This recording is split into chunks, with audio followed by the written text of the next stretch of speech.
ये आकाशवाणी गोरखपुर है। अब आप सोने निगम से क्षेत्रीय समाचार सुनिए।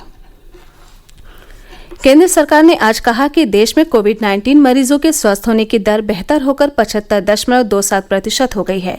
पिछले 24 घंटों में 57,469 मरीज स्वस्थ हुए। स्वास्थ्य मंत्रालय ने कहा कि देश में ठीक होने वालों की संख्या 23,38,000 से अधिक है।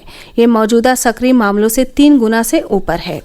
मंत्रालय ने कहा कि केंद्र सरकार की प्रभावी नीतियों के कारण कोविड-19 अस्पतालों में सभी तरह के मरीजों के लिए बेहतर इलाज उपलब्ध हुआ है। स्वस्थ होने वालों की बढ़ती दर के साथ ही देश में इस संक्रमण से होने वाली मौतों का प्रतिशत भी कम हो गया है। इस समय भारत में कोविड मरीजों की मृत्यु दर 1.85% है, जो विश्व में सबसे कम है। भारतीय चिकित्सा अनुसंधान परिषद ने बताया कि पिछले 24 घंटों में कोरोना संक्रमण के 6 लाख से अधिक टेस्ट किए गए। अब तक देश में 3,59,00,000 से अधिक टेस्ट किए जा चुके हैं। जांच के लिए राष्ट्रीय स्तर पर प्रयोगशालाओं की क्षमता भी बढ़ाई गई है। इस समय कुल 1,520 प्रयोगशालाओं के माध्यम से कोविड-19 नमूनों की जांच की जा रही है। इनमें से 984 सरकारी तथा 536 निजी प्रयोगशालाएं हैं। सोशल मीडिया पर फैलाई जा रही भ्रामक और झूठी जानकारी की सत्यता बताने के लिए हम आपके पास सही जानकारी लाते रहते हैं। सोशल और डिजिटल मीडिया के कुछ प्लेटफॉर्म पर यह बात कही जा रही है कि कोविड-19 महामारी के कारण स्कूल न जा पाने वाले छात्रों के लिए सरकार मुफ्त स्मार्टफोन बांटने की योजना बना रही है। सरकार ने इस बात का पूरी तरह खंडन करते हुए कहा है कि इस तरह की कोई योजना नहीं है। सरकार ने लोगों को इस तरह के भ्रामक दुष्प्रचार से बचने की सलाह दी है। आकाशवाणी से विशेषज्ञों की सलाह श्रृंखला में कोविड-19 के बारे में वरिष्ठ चिकित्सकों का परामर्श प्रसारित किया जाता है। आकाशवाणी समाचार से बातचीत में अखिल भारतीय आयुर्विज्ञान संस्थान एम्स के हृदय रोग विभाग के डॉक्टर अंबुज राय ने बुजुर्गों और उच्च रक्तचाप तथा कैंसर जैसी बीमारियों से पीड़ित लोगों को संक्रमण से बचने के लिए अतिरिक्त सावधानी बरतने की सलाह दी।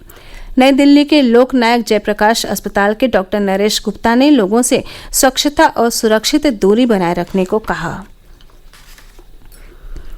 केंद्र सरकार ने कारोबारी सुगमता बढ़ाने के लिए नई वस्तु और सेवा कर पंजीकरण के लिए आधार प्रमाणन शुरू कर दिया है।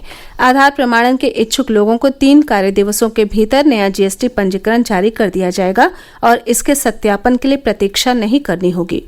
हालांकि जो लोग आधार प्रमाणन का विकल्प नहीं चुनेंगे, उन्हें कारोबारी स्थल और दस्तावेजों के सत्यापन के बाद ही पंजीकरण जारी किया जाएगा। सरकार ने कहा है कि नए पंजीकरण के लिए आधार प्रमाणन से कारोबार करना अधिक आसान होगा। इससे ईमानदार करदाताओं को प्रोत्साहन मिलेगा और फर्जी इकाइयों को जीएसटी से दूर रखना संभव होगा। आज हम आत्मनिर्भर भारत श्रृंखला के अंतर्गत आपको व्यक्तिगत सुरक्षा उपकरणों को साफ करने के लिए तैयार किए गए उपकरण अल्ट्रा स्वच्छ के बारे में जानकारी देंगे। रक्षा अनुसंधान और विकास संगठन द्वारा विकसित ये उपकरण इलेक्ट्रॉनिक्स सामानों, कपड़े और अन्य सामानों को भी कीटाणु रहित करने में सक्षम है। संगठन की दिल्ली स्थित प्रयोगशाला नाभिकीय औषधि तथा संबद्ध विज्ञान संस्थान ने इस उत्पाद को विकसित किया है। इसमें पर्यावरण के अनुकूल निकास सुनिश्चित करने के लिए कैटेलिक कन्वर्टर भी लगा है। यह उपकरण अंतर्राष्ट्रीय मानकों के अनुरूप तैयार किया गया है।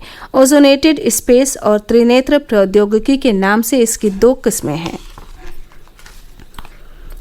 प्रधानमंत्री नरेंद्र मोदी 30 अगस्त को आकाशवाणी पर मन की बात कार्यक्रम में देश विदेश के लोगों के साथ अपने विचार साझा करेंगे। मासिक रेडियो कार्यक्रम की 68वीं कड़ी होगी।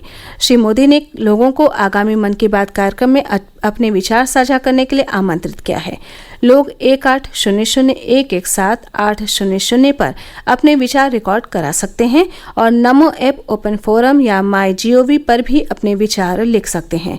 इसके साथ ही लोग 1922 पर मिस्ड कॉल दे सकते हैं तथा SMS पर प्राप्त लिंक के जरिए भी सीधे अपने सुझाव दे सकते हैं। मुख्यमंत्री योगी आदित्यनाथ ने आजादी के नायक शिवराम हरि राजगुरु की जयंती और पूर्व केंद्रीय मंत्री अरुण जेटली की पुण्यतिथि पर उन्हें नमन किया। मुख्यमंत्री ने कहा है कि राजगुरु राष्ट्रहित सर्वोपरि की भावना के अप्रतिम उदाहरण, वीर, साहसी और महान क्रांतिकारी थे।